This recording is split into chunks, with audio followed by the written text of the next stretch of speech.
এই ପଟ୍ଟନାୟକ ଛକରେ ଆପଣଙ୍କୁ ରହିବାକୁ ପଡ଼ିବ। ଯଦି ସେପଟରୁ ଆଉଛନ୍ତି ଭୁବନେଶ୍ୱରରୁ ଏଇ ଜାଗା, ଏପଟରୁ ପୁରୀରୁ ଆସିଲେ ଏଇ ଜାଗା, ଏଇ ପଟ୍ଟନାୟକ ଛକରୁ ବରାଳ ବାଲୁକେଶ୍ୱର ମନ୍ଦିର 2.6 କିଲୋମିଟର ଏଇପଟେ ଦେଇକି ଯିବାକୁ ପଡ଼ିବ। ବର୍ତ୍ତମାନ ସକାଳ ସମୟ ଯେହେତୁ ଏଇ ଅଟୋରେ ସବୁ ଲୋକମାନେ ଯାଉଛନ୍ତି, ଲାଇନ୍ ଅଟୋ ବି ରହୁଛି। ଶୀତୁଆ ସକାଳ, ବର୍ତ୍ତମାନ ସମୟ ହେଇଛି 6ଟା 25, କୁହୁଡ଼ା ପାଗ ବି ରହିଛି। ଭୁବନେଶ୍ୱରରୁ ପଟ୍ଟନାୟକ ଛକ 45 କିଲୋମିଟର ଦୂର, ଆଉ ପୁରୀରୁ ପଟ୍ଟନାୟକ ଛକ 22 କିଲୋମିଟର ଦୂର। ଏଇଠୁ ପଟ୍ଟନାୟକ ଛକରୁ ବରାଳ ବାଲୁକେଶ୍ୱର ମନ୍ଦିର 2.6 କିଲୋମିଟର।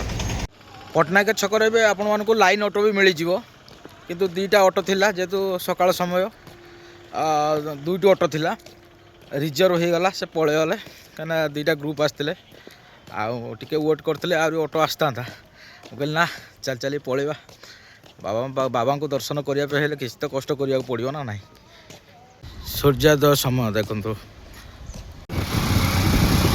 ଭାଇଙ୍କୁ ଧନ୍ୟବାଦ ଜଣାଇବୁ। ଜୟ ବାବା ବରାଳ ବାଲୁକେଶ୍ୱର। ଫାଇନାଲି ମନ୍ଦିର ପାଖାପାଖି ପହଞ୍ଚି ଗଲେଣି। ଜୟ ବାବା ବରାଳ ବାଲୁକେଶ୍ୱର। ପୁରୀ ଜିଲ୍ଲାର ପ୍ରସିଦ୍ଧ ଶୈବପୀଠ ବାବା ବରାଳ ବାଲୁକେଶ୍ୱର ସାକ୍ଷୀ ଗୋପାଳ ମନ୍ଦିର ପାଖରୁ କେତେ କିଲୋମିଟର ଦୂରରେ ଅବସ୍ଥିତ ନା? ଆଜ୍ଞା 7 କିଲୋମିଟର। 7 କିଲୋମିଟର ଦୂର। ଆଉ ତ କହିଦେଇଥିଲି ରୁଟ୍ ଆପଣଙ୍କୁ କହିଦେଇଥିଲି। ଯଦି ବସ୍ରେ ଆସୁଛନ୍ତି ଭୁବନେଶ୍ୱର ପଟେ ଦେଇକି ପଟ୍ଟନାୟକ ଛକରୁ ଓହ୍ଲେଇବେ, ସେଠୁ 2.6 କିଲୋମିଟର ଦୂର। ପୁରୀ ଶ୍ରୀକ୍ଷେତ୍ରରୁ 22 କିଲୋମିଟର ଦୂରରେ ଅବସ୍ଥିତ ବରାଳ ବାଲୁକେଶ୍ୱର ମନ୍ଦିର। ଆଉ ଯଦି ଟ୍ରେନ୍ର ବି ସୁବିଧା ରହିଛି, ଟ୍ରେନ୍ରେ ଆସିଲେ ଆପଣ ଯେଉଁ ଟ୍ରେନ୍ରେ ସାକ୍ଷୀ ଗୋପାଳ ଷ୍ଟେସନ୍ର ବି ରହୁଛି, ଆସିପାରିବେ ଆପଣ, ପାଖ ହେବ। ବାବା ବରାଳ ବାଲୁକେଶ୍ୱର ମୋର ଅନୁଭୂତି ମୁଁ କହି ରଖୁଛି। ଏ ଜାଗାରେ ମୁଁ ବି ଯାହା ମାନେ ମୋର ମନରେ ରଖିକି ଆଇଛି, ବାବାଙ୍କ ପାଖରେ ଅଳି କରିଛି, ବାବା ମୋର ମାନେ ତତ୍କ୍ଷଣାତ୍ ପୂରଣ କରନ୍ତି। ଏମିତି ବି ହେଇଛି ମୁଁ ଗୁଡ଼ାଏ ଟେନସନ୍ରେ ରହିଛି, ବାବାଙ୍କ ପୀଠ ନିକଟରେ ମୁଁ ରହିଥାଏ, ଫୋନ୍ ଆସୁଥାଏ ଏଇ ଅସୁବିଧାରେ ପଡ଼ିଛି, ଇଏ ଅଟୋମେଟିକ୍ ସଲ୍ଭ ହେଇଯାଏ ଅଧଘଣ୍ଟେ ଘଣ୍ଟେ ଭିତରେ। ଆଉ ବିଭିନ୍ନ ରୋଗୀ ଆସନ୍ତି ବହୁତ ଆଡ଼ୁ। ଏ ଜାଗାରେ ମୁଁ ଯେତେବେଳେ ପହଞ୍ଚେ ମୋତେ ବି ମାନେ ମୋ ଆଖିରୁ ଲୁହ ଝରିଯାଏ, କାହିଁକିନା ବହୁତ ରୋଗୀ ଆସନ୍ତି, ବହୁତ ମାନେ ଦୁଃଖୀ ଦାରିଦ୍ର୍ୟ ମାନେ ବି ଆସନ୍ତି, ନିଜର ମନସ୍କାମନା ପୂର୍ଣ୍ଣ ପାଇଁ ବାବାଙ୍କ ପାଖରେ ମାନସିକ କରନ୍ତି। ଆଜି ବରାଳ ବାଲୁକେଶ୍ୱରଙ୍କ ସେବାୟତ ଯିଏକି ଗୁଣା ନନା ଅଛନ୍ତି, ତାଙ୍କୁ ଆମେ ପଚାରିବୁ ଯେ ମାନସିକଟା ଆକ୍ଚୁଆଲି କେଉଁ ଭଳି କରାଯାଉଛି। ମାନସିକ କରିବା ପାଇଁ ଯେଉଁ ଭକ୍ତମାନେ ଚାହୁଁଛନ୍ତି ସେମାନେ ଜାଣିପାରୁନାହାନ୍ତି। ଆଉ ବାବା ବରାଳ ବାଲୁକେଶ୍ୱର ମାନସିକ ଯେଉଁମାନେ ରଖୁଛନ୍ତି, ତାର ଯେଉଁ 21 ଦିନ ନିୟମ ଅଛି, ସେ ନିୟମଟା ଭାରି କଡ଼ାକଡ଼ି, ସମସ୍ତେ ପାଳନ କରିପାରିବେ ନାହିଁ ଯଦି ମନରେ ଭକ୍ତି ନଥାଏ, ଶ୍ରଦ୍ଧା ନଥାଏ। ନା ଜଣେ ଭକ୍ତ ଆସିଲା, ଆଜ୍ଞା ନମସ୍କାର, ତାର ସେ ମାନସିକ ରଖିବ, ପ୍ରଥମେ ତାର କ'ଣ ରହିବ, କେମିତି ରଖିବ ମାନସିକ? ଗୋଟେ ଭକ୍ତଟେ ଯଦି ପ୍ରଥମେ ଆସିବ ପୀଠରକୁ, ଗୋଟେ ନଡ଼ିଆ, 21 ଚାଉଳ, ଗୋଟେ ଗୁଆ, ସେଟା 21ଟି ଚାଉଳ, ଯେଉଁଟାକି ଗୋଟା ଚାଉଳ, କିଛି ଚାଉଳ ଥାଏ ଭଙ୍ଗା ଚାଉଳ, ଆଉ ଉଆ କି ଉଷୁନା ନା ଅରୁଆ। ଆଜ୍ଞା ଅରୁଆ, ଆଜ୍ଞା ଅରୁଆ ଚାଉଳ। ଆଚ୍ଛା, ଘରୁ ଅରୁଆ ଚାଉଳ ମାନେ ଚାଉଳ ମୁଠେ ଆଣିଥିବେ, ଏଇ ପୀଠରେ ବସି ଗଣିବେ, ଗୋଟା ଚାଉଳ, ଭଙ୍ଗା ଚାଉଳ ନୁହେଁ। ଆଉ ଗୋଟେ ଗୁଆ, ଆଉ ଗୋଟେ ନଡ଼ିଆ। ଗୁଆ ନଡ଼ିଆରେ ଠାକୁର ବାବା ବରାଳ ବାଲୁକେଶ୍ୱର, ଯିଏକି ପ୍ରତ୍ୟକ୍ଷ ଠାକୁର। ଆଜ୍ଞା ଆଉ 21 ଦିନ ତାଙ୍କର ଯେଉଁ ରୁହେ, 21 ଦିନ ଯେଉଁ ଆମର ଯେଉଁ ଦିନ ପ୍ରଥମେ ଦିନ ଆସିଲେ ସେ ହେଉଛି ଗୁଆ ନଡ଼ିଆ ଦେଇ ଚାଉଳ ଦେଇକି ମାନସିକ ରଖିଲେ, ମାନସିକ ପୂଜା କଲେ, ମାନସିକ ତାଙ୍କର ରଖିଲେ ଯେ ଯିଏ ଯାହା ରଖିଥାଏ ମନ ଭିତରେ କ'ଣ ତାର ପୂରଣ ହେବ କ'ଣ ନାହିଁ ହେଲା। 21 ଦିନ ଯାକ ଆଉ ସେ ମନ୍ଦିରରେ ପୂଜା ହୁଏ କିଛି ତାଙ୍କର? ଆଜ୍ଞା 21 ଦିନ ଯେଉଁ ଭକ୍ତମାନେ ମାନସିକ କରି ଯିବେ, ଆଜ୍ଞା, ତାଙ୍କର ସବୁ ହିଁ ଦିନ ପ୍ରତ୍ୟେକ ଦିନ ଆମର କ୍ଷୀର, ବେଲପତ୍ର, ଅଗୁରୁ, ଚନ୍ଦନ, କେଶର, ଜାଇଫଳ ବାବାଙ୍କର ଲିଙ୍ଗରେ ଏଇଟା ଘର୍ଷଣ ହେବ। ଘର୍ଷଣ ହେଲା ପରେ ତାଙ୍କୁ ପୂଜା ପାଇଁ ଫଟୋ ଗୋଟେ ଲାଗି ପଠିଆ ହେଉଛି। ଆଜ୍ଞା, ଯେଉଁ ଭକ୍ତମାନେ ଆସିପାରୁନାହାନ୍ତି, ଯିଏ ତ 21 ଦିନ ଯାକ ଆସିଯାଉଛି ଭଲ, ଯେ ଫାଷ୍ଟ ଦିନ ଆସିଲା ମାନସିକ ରଖିଦେଲା। ମୁଁ ଯାହା ଏଠି ଆସିକି ମୁଁ ଦେଖିଛି, ନନା କ'ଣ କରନ୍ତି ନା ତାଙ୍କର ହେଉଛି ଗୋତ୍ର, ତାଙ୍କର ନାମ ଏସବୁ ଲେଖି ଦିଅନ୍ତି। ପ୍ରତ୍ୟେକ ଦିନ ବାବାଙ୍କ ମସ୍ତକରେ ଲାଗି ହୁଏ ଘର୍ଷଣ ଭୋଗ, ଯାହା ନନାଙ୍କ ଲିଷ୍ଟରେ ବତେଇଲେ, ପ୍ରତ୍ୟେକ ଦିନ ତାଙ୍କ ଗୋତ୍ର ନାଁରେ ପୂଜା ହୁଏ। 21 दिन जाक पानी ढला जाए जो दिन पूर्ण हुए से आसी कौन अभिषेक पूजा करती कौन से मानसिक धारी माने जो दिन 21 दिन पूर्ण होची आज्ञा से दिन से मानसिक धारी माने आसिकी तांकर पुराणा वस्त्र पिंधिकी बाबा बेढ़ारे बसंती तापरे तांको नाम गोत्र रे जलाभिषेक हुए जलाभिषेक हुए 108 बार जलाभिषेक हुए आपन से जलाभिषेक गाधे सारा परे ये वस्त्रटा आपण निजे पापन नेसी कुंडे फोपड़ा ए जो 108 गगरा जो रही 108 गगरा शिवलिंग ऊपर ढला हुए आ जो भक्त मान को ऊपर 2 गगरा ढला जाए 104 गरा हमर बाबा लिंग रे धरा हुए आ 4 गरा भूषभ ऊपर 2 गरा आ निजे स्नान करिवे 2 गरा अच्छा 108 गरा जल 104 गगरा हला शिवं को लिंग ऊपर ढला जाए आउ 2 गगरा हला होची वृषभ ऊपर आ 2 गगरा हला होची जो भक्त माने आसी मानसिक करिया पर आ जो दिन तांकर जलाभिषेक सेटा कुआ जाए जलाभिषेक आज्ञा आउ जलाभिषेक बड़ पूजा तो लागि हुए ना मान पूर्ण होला पर भक्त मान अच्छा जलाभिषेकटा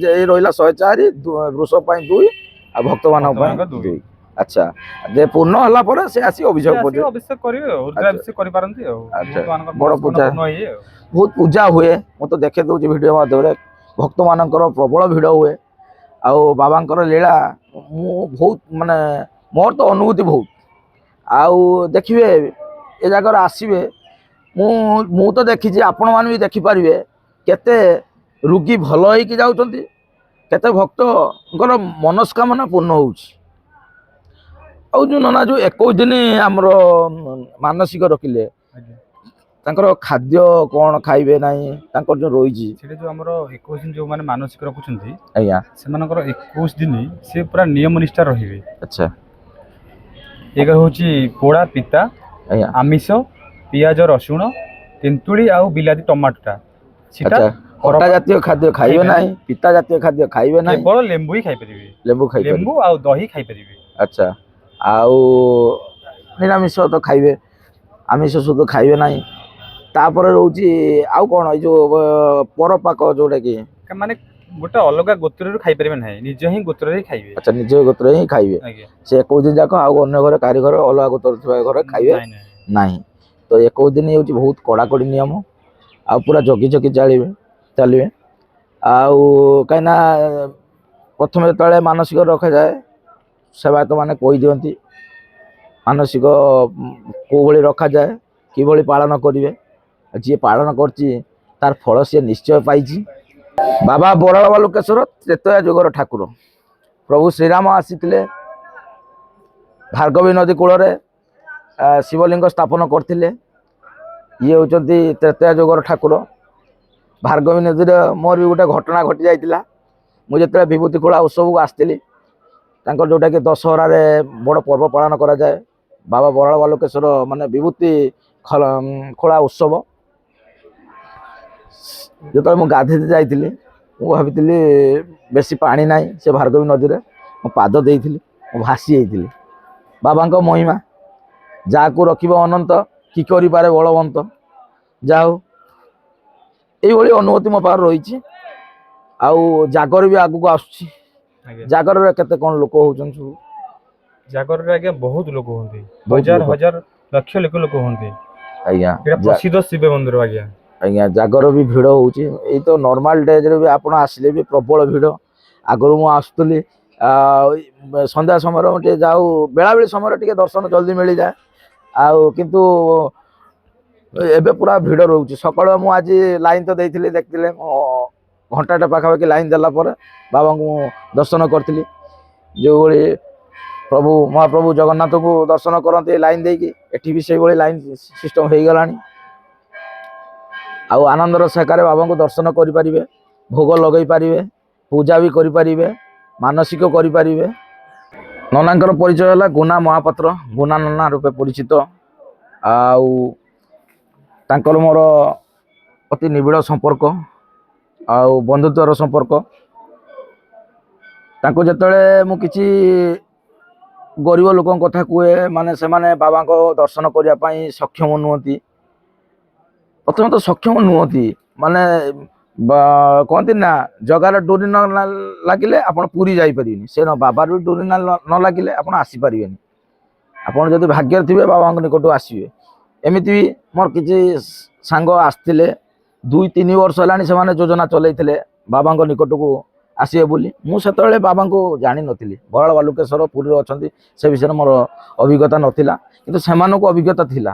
କିନ୍ତୁ ତା ପୂର୍ବରୁ ମୁଁ ଆସିକି କେତେ ଥର ତାଙ୍କ ପ୍ରୋଗ୍ରାମରେ ମୁଁ ଯୋଗଦାନ କଲି, କିନ୍ତୁ ସେମାନେ ଆସିନଥିଲେ। ମୁଁ ଆସିଲା ପରେ ତାଙ୍କୁ ନେଇକି ଆସିଥିଲି। ଏଇଭଳି ବି ହେଇଛି। ଆଉ ଯାହାର ଭାଗ୍ୟ ଥିବ ସେ ପୀଠକୁ ଆସିପାରିବ।